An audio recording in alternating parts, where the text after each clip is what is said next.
नमस्कार साथियों, कैसे हैं आप सब। प्रिय दोस्तों, मैं OP Yadav real time Ashok YouTube channel पर आप सभी का एक बार फिर से स्वागत करता हूं।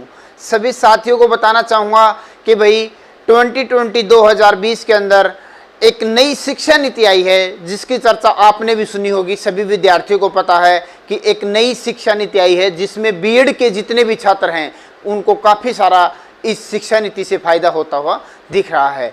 क्योंकि साथियों, आप सभी को पता है पहले जो आपकी बीएड की पढ़ाई होती थी वो 2 साल की होती थी और इस नई शिक्षा नीति से बीएड करने वाले छात्रों को काफ़ी राहत मिलेगी, क्योंकि आपकी जो बीएड है उसको 1 वर्ष की कर दिया गया है। क्योंकि साथियों, सन 2015 से पहले जब भी बीएड होती थी तो 1 साल की बीएड होती थी। यदि हरियाणा की बात करें तो वहाँ भी 1 साल की बीएड होती थी। और साथियों, जैसे ही 2015 का सेशन स्टार्ट हुआ, बीएड को 2 वर्ष के लिए कर दिया गया था। पहला सेशन बीएड का 2 वर्ष के लिए 2015 से लेकर 2017 तक चला। सेकंड सेशन 2016 से 2018 का चला। और तीसरे सेशन की बात करें तो साथियों 2017 से लेकर 2019 तक चला। और चौथे सेशन की बात करें तो 2018 से 2020, 2019 से 2021 और इसी प्रकार 2020 से लेकर 2022 का जो सेशन स्टार्ट होने वाला है। तो साथियों, जितने भी विद्यार्थी हैं, चाहे हरियाणा स्टेट का हो, राजस्थान का हो, बिहार का हो, उत्तर प्रदेश का हो, किसी भी स्टेट का क्यों ना छात्र हो, सभी को अब फायदा मिलने वाला है। बीएड जो है आपकी 1 वर्ष की रहेगी। और साथियों, ये शिक्षा नीति कभी भी लागू हो सकती है। कुछ एक विशेषज्ञों से हमने जब बात की, शिक्षा नीति के बारे में पूछने की कोशिश की, तो उन्होंने बताया कि ये जो नई शिक्षा नीति है 2020 का जो सेशन है इससे स्टार्ट होने की संभावना बहुत ही कम है।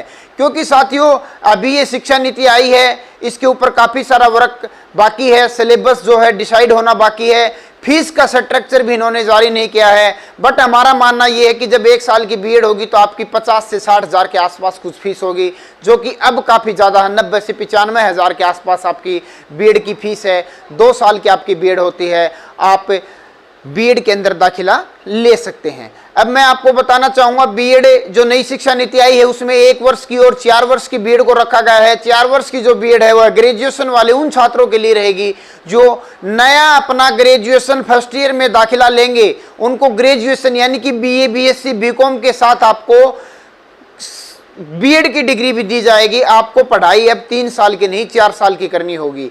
यदि आप चाहो कि भाई मैंने 3 साल की पढ़ाई कर ली, ग्रेजुएशन की डिग्री मुझे मिल जाए, अब मैं अपना जो पढ़ाई है उसको छोड़ना चाहता हूं, किसी कारण से नहीं पढ़ पा रहा, बीएड की फीस ज़्यादा है, मैं बीएड नहीं कर पाऊंगा, मुझे टीचिंग लाइन में नहीं जाना है, मुझे बीएड नहीं करना है, आप ग्रेजुएशन के बाद बीएड को छोड़ सकते हो। और मैं इन सभी छात्रों को बताऊंगा जो पहले से बीए पास आउट हैं, उनके लिए जब नई शिक्षा नीति लागू होगी और नई शिक्षा नीति में यदि आप बीएड करना चाहोगे तो आपको ग्रेजुएशन प्लस पोस्ट ग्रेजुएशन उसके साथ आप बीएड कर सकते हो। पोस्ट ग्रेजुएशन में 50% मार्क्स आपके जरूरी हैं, जबकि अब तक ऐसा होता था कि आपके ग्रेजुएशन में यदि 50% मार्क्स हैं तो बच्चा 2 साल की बीएड कर लेता था। और साथियों, जो विद्यार्थी इस साल इंतजार कर रहे हैं कि हमें बीएड में दाखिला लेना है, उनके लिए मैं उनको सजेस्ट करना चाहूँगा कि आप अपना समय खराब ना करें, आप 2 साल की ही बीएड कर लें। क्योंकि नई शिक्षा नीति में काफ़ी सारे बदलाव होने अभी बाकी हैं। और इसमें एक चेंजमेंट ये भी रखा गया है कि अब ग्रेजुएशन पास आउट बच्चा बीएड नहीं कर पाएगा। ग्रेजुएशन के साथ आपको पोस्ट ग्रेजुएशन करना होगा।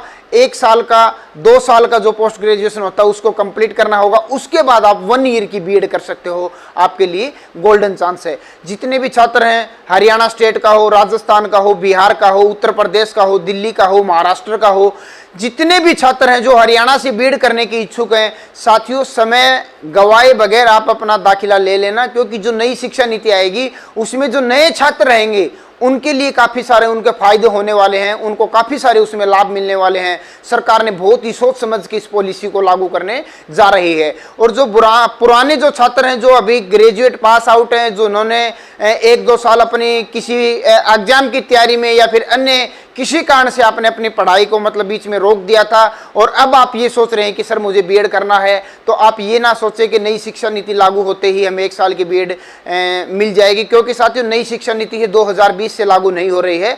नई शिक्षा नीति जो है 2021 या 2022 से लागू होने की संभावना है। क्योंकि आपको बताना चाहूँगा, बीएड के अंदर काफ़ी सारी यूनिवर्सिटियाँ हैं। बात की जाए सेंट्रल यूनिवर्सिटी हरियाणा की अपने फार्म भरवा चुकी है बीएड के।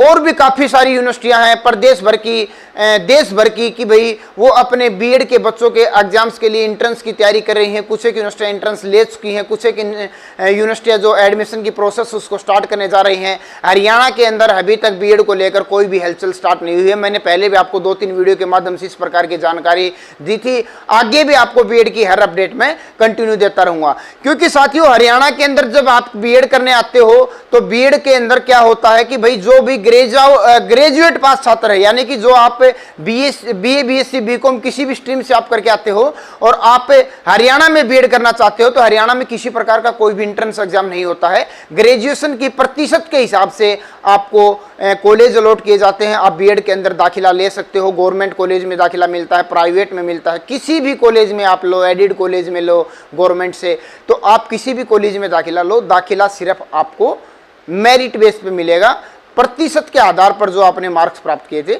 उस हिसाब से मिलेगा। तो बिना समय गवाए आप यदि बीएड करना चाहते हो तो हरियाणा में आ सकते हो, आपका मोस्ट वेलकम है। और स्क्रीन पर दिए गए नंबर पर आपको कॉल करनी होगी। यदि आपकी कोई क्यूरीज रह जाती है, कोई जानकारी आपको चाहिए, हम आपको हर जो जानकारी है उपलब्ध कराने की कोशिश करेंगे। हमसे जितना संभव होगा आपकी मदद करने की कोशिश करेंगे। आपको अच्छे अच्छे कॉलेजेस के बारे में बताएंगे कि भाई ये कॉलेज आपके लिए बेस्ट रहेगा, आपके नज़दीक ये पड़ेगा, इस कॉलेज में इतनी सीटें हैं। और मैं उन कॉलेजेस के नाम भी बताऊंगा जो मतलब कि बच्चों से स्टार्टिंग में तो मीठी मीठी बातें करके इनके एडमिशन्स ले लेते हैं और बाद में बच्चों से अनाप शनाप फीस ली जाती है।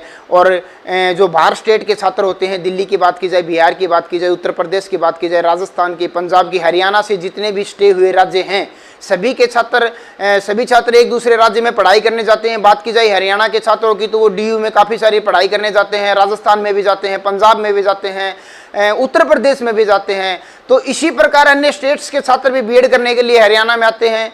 हम काफ़ी बार देखते हैं उनके साथ बहुत ही बुरा बर्ताव किया जाता है। स्टार्टिंग में उनसे कुछ बातें अलग की जाती हैं, बाद में उनके साथ फीस को लेकर विवाद हो जाता है, उनसे ज़्यादा फीस ली जाती है या फिर उनको डिग्री नहीं दिया जाता, उनको धमकाया जाता है, डराया जाता है। तो साथियों इस प्रकार की कोई भी परेशानी आपको आती है, आप दिए गए नंबर पर बात करके हमसे संपर्क करें। हम जितनी संभव होगी आपकी मदद करेंगे। जैसे ही एडमिशन स्टार्ट होंगे, एडमिशन्स के बारे में आपको जानकारी दी जाएगी।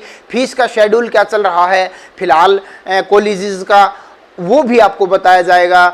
एडमिशन के फॉर्म जैसे ही निकलेंगे तुरंत प्रभाव से वीडियो के माध्यम से आपको जानकारी दी जाएगी। आप यदि चैनल पर पहली बार आ रहे हैं तो चैनल को सब्सक्राइब करके बेल आइकन को जरूर प्रेस कर ले, क्योंकि ये चैनल आपके लिए बहुत ही हेल्पफुल होने वाला है। बीएड के छात्रों की तो मैं पल पल की अपडेट रखता हूं, क्योंकि मुझे बहुत ज़्यादा चिंता होती है। जो अदर स्टेट के बच्चे हैं उनको काफ़ी यातनाएं झेलनी पड़ती हैं। जब मेरे डिस्ट्रिक्ट के अंदर भी बच्चे एग्जाम देने आते हैं तो वो काफ़ी परेशान होते हैं। रहने के लिए रूम की सुविधा नहीं है, खाने के लिए खाना किस होटल से खाएँ, कहाँ से खाएँ, क्या करें। मैं काफ़ी सारे लोगों की मदद करता हूं, उनको रहने के लिए जो रूम्स है उसकी भी को भी अवेलेबल करवाने की कोशिश करता हूं। साथियों मैंने काफ़ी मदद की है, भविष्य में भी आपकी जितनी संभव होगी मदद की जाएगी और आप हमसे संपर्क कर सकते हो। एडमिशन लेने के इच्छुक हो आप हमसे मिल सकते हैं, बात कर सकते हैं। हम आपको काफ़ी सारी जानकारी देने की कोशिश करेंगे। आज की इस वीडियो में आपके साथ यही जानकारी शेयर करना था। आपको यदि वीडियो अच्छी लगी हो तो आप सभी साथियों के साथ शेयर कीजिएगा, लाइक करना और चैनल को सब्सक्राइब करके मेरा हौसला बढ़ाना, ताकि मैं आपके लिए इस प्रकार की और नई नई अपडेट्स लेके आता रहूं। धन्यवाद साथियों।